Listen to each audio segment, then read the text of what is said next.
For a while now, ship captains passing through the Red Sea have been in a nightmare. They are not sure whether they will be able to deliver the wealth they carry as they did before. The threat is not coming from the usual place from the sea. This is Yemeni force fully used oasis. Captain, you are not allowed to proceed via the Red Sea. For your safety, you have to come back. I repeat, you have to come back. Otherwise, you will bear a responsibility.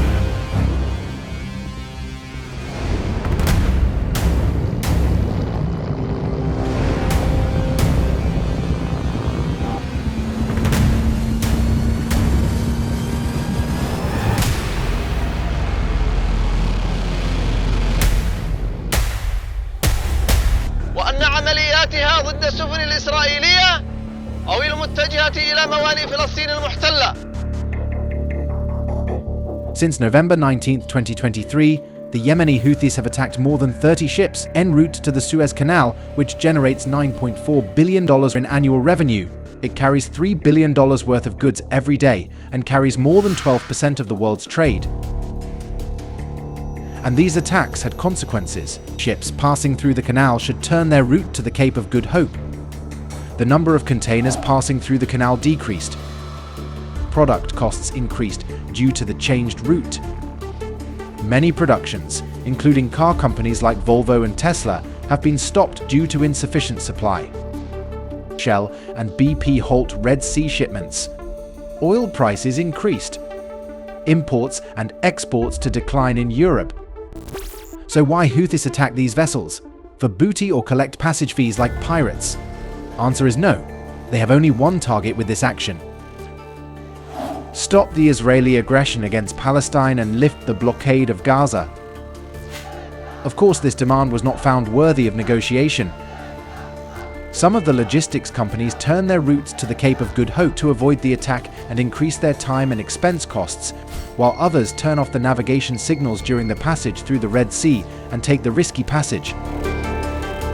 On the other side, a coalition of 14 countries led by the US, Britain and Israel preferred to launch airstrikes against the Houthis in Yemen on 12th of January. These attacks will not be tolerated. These actions need to stop. It's not in their interest to see the conflict escalated. ويدخل إلى غزة احتياجها الكامل من الغذاء والدواء والاحتياجات الإنسانية وحتى يتوقف الإجرام الصهيوني. Houthis challenged the airstrikes of the coalition. After 3 days, Houthis attacked another US-flagged container ship, and a day later attacked a Greek ship called Zographia on its way to Israel. And a day later attacked the US-flagged container again. And again.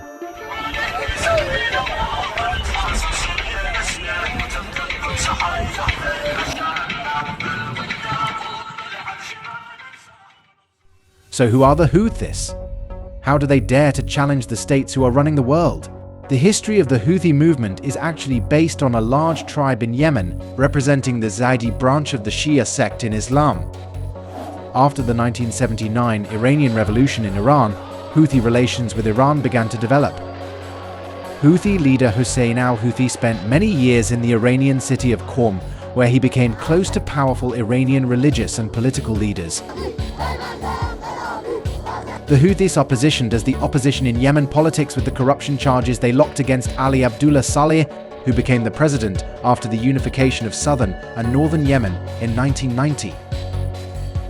In 1993, the first elections after the unification, Houthi leader Hussein Badreddin al-Houthi entered the Yemen Assembly as the member of an opposition al-Haq party, which defends the separation of northern Yemen. وأن أراعي مصالح الشعب وحرياته رعاية كاملة. In the 90s, they expanded their organization with the Believing Youth organization. In 2000, the tension between the Houthis and President Saleh reached the peak point when President Saleh approved the Jadeh Agreement with the Saudi determining the border in the Red Sea and including the Saudis' demand for the disarmament of the Houthis.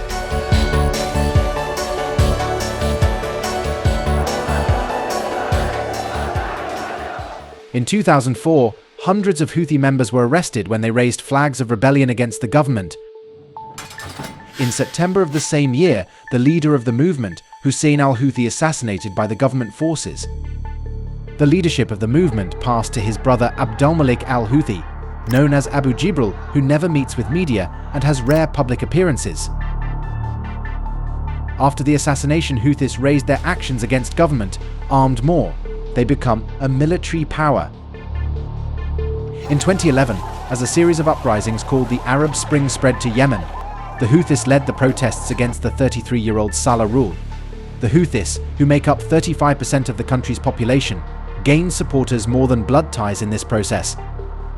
Iran started to declare its support to the Houthi movement at this stage. But day by day, Arab Spring turned a bloody civil war in Yemen. The opportunities offered by Iran and Lebanon had an effect on the Houthis establishing a strong domination in the north of Yemen in 2014. In return, the Yemen government called Saudi Arabia for help in its war against the Houthis. In 2015, the coalition of 7, which consisted of the United Arab Emirates, Egypt, Morocco, Jordan, Bahrain and Sudan, with weapon support from America, launched a military operation against the Houthis. Iran's military and political support for the Houthis deepened as the civil war expanded geographically, and the geographical location of the Houthis became an irreplaceable strategic asset for Iran. The Houthis fighted their rival navies in the Red Sea by firing rocket grenades and the missiles they later developed at the ships near the shore, who spent millions of dollars for this war. At the beginning of 2020, US President Donald Trump defined the Houthis as a terrorist organization. A year later, new United States President Joe Biden removed the Houthis from the US terrorist list. When the Houthis began to land on US ships in the Red Sea and perform their traditional dances on board, the Biden government was forced to change its view of the Houthis. The Houthis have only one answer to the attacks of the US-led coalition, and their labeling as global terrorists. We will continue to do what we are doing in the Red Sea until the Israeli aggression against Gaza stops. So cargo between Asia, Europe and the Americas is likely to be delayed a little more time.